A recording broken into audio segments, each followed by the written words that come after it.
Metroid Prime was released in 2002 for the Nintendo Gamecube. In it, it's Samus investigates another space pirate thing. Yep, it's always the space pirates, isn't it? Usually, well, not always, but usually. But anyways, after a really cool thing on a floating space station of sorts, and then you see what basically is really escaping. You then go you chase the Ridley, or just go down anyway to Talon 4, which is where this game takes place.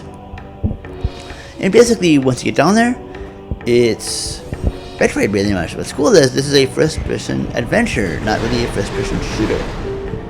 I think at least that's what Nintendo and Retro call it anyway. They call it that because in this game, exploration took precedence over shooting, thus first-person adventure. But of course, all the Metroid staples are here: the wave beam, the charge beam missiles, super missiles, all that stuff, and some new stuff.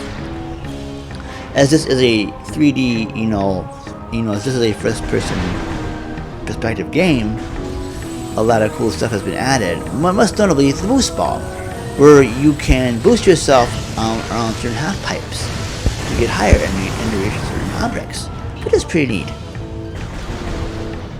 Also in this game as well, this game, even though it's more adventure-y, it shows it because in my playthroughs of this, I think I played through this only mainly once, all the way through.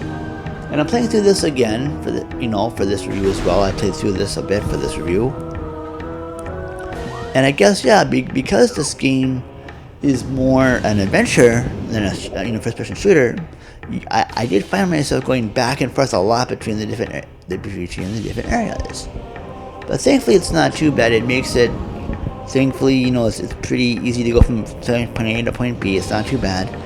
And I like how, and to me, what's really neat is how the platforming is done. Because what's interesting is, to this point, I really didn't think jumping and stuff, jumping from platforms wasn't really a first-person shooter thing to do, I guess. Then again, I don't really play a lot of FPSs. I'm sorry, and I'll be referring to first-person shooters as FPSs as well, because I stutter a lot, and yeah. But I know there were a couple where jumping was a thing. But because this game because the Metroid games were known before this point to be platformers, platformers where you go around and basically they were open road platformers, you'd say, because you could go, you had to go find different items and stuff to get further in that game, in the game.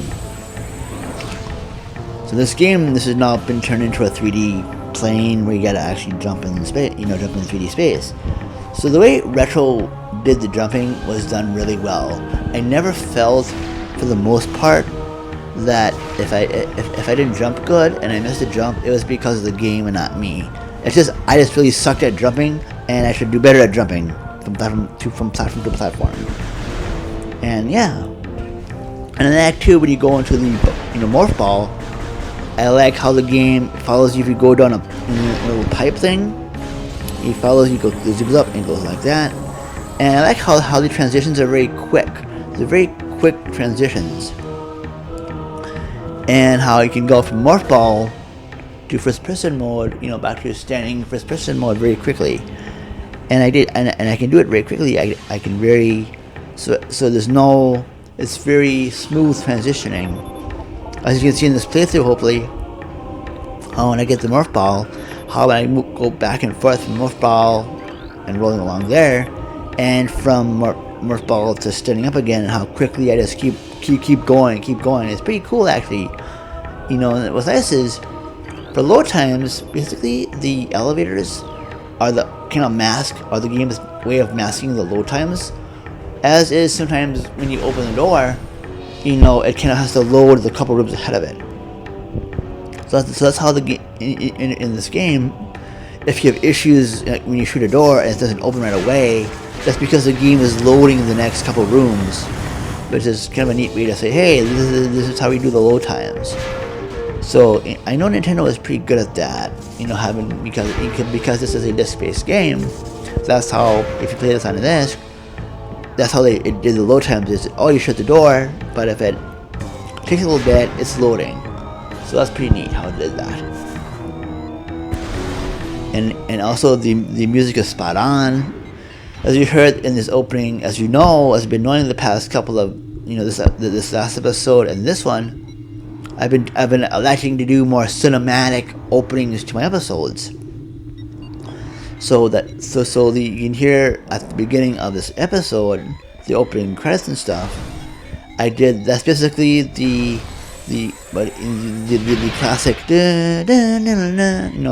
the classic theme done in a really awesomely epic way, which is what I like. So yeah, I like how everything is done really well. This is symphonic, and I always like to say operatic in tone. It's a grandiose scale. It is pretty cool.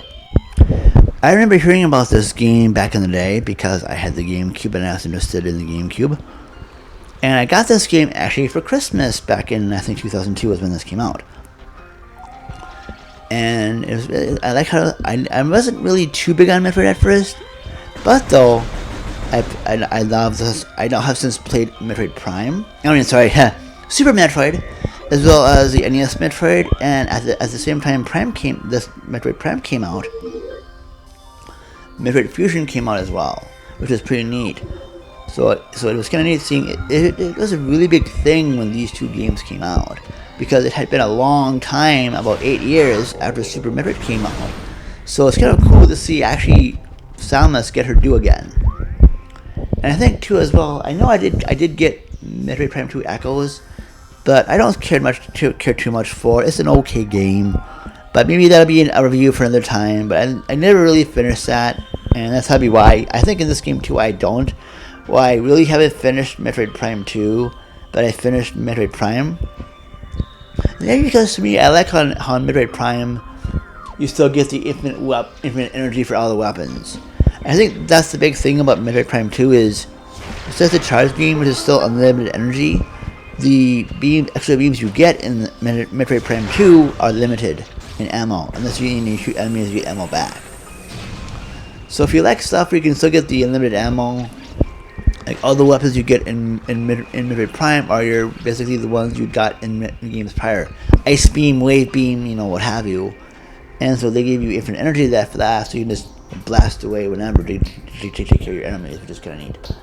So besides that, I liked it. This is a really... And also this game was re-released as part of the Metroid Prime trilogy on the Wii, where you could play it with pointer controls, if you like it that way.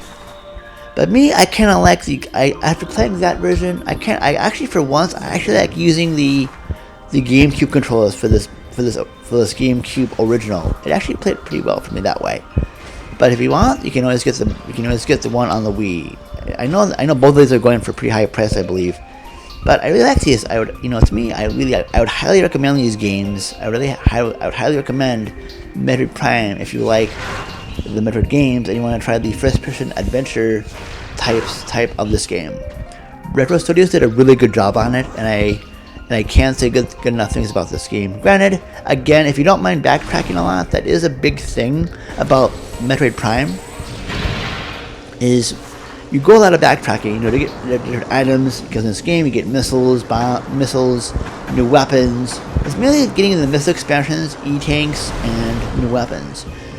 And especially for the missile tanks and the E-tanks, there can be a lot of backtracking, so that is, if you don't like the backtracking, if you're not familiar with it, then, I won't suggest this game, but other than that, I like it. I don't mind the backtrack. I'm kind of used to the backtracking, because every other Metroidvania 2D game does this, so it's not really a big thing for me. But if it's a big thing for you, then hey, you don't need to really play. But for me, I like it. It's fun stuff, and I really hope you. And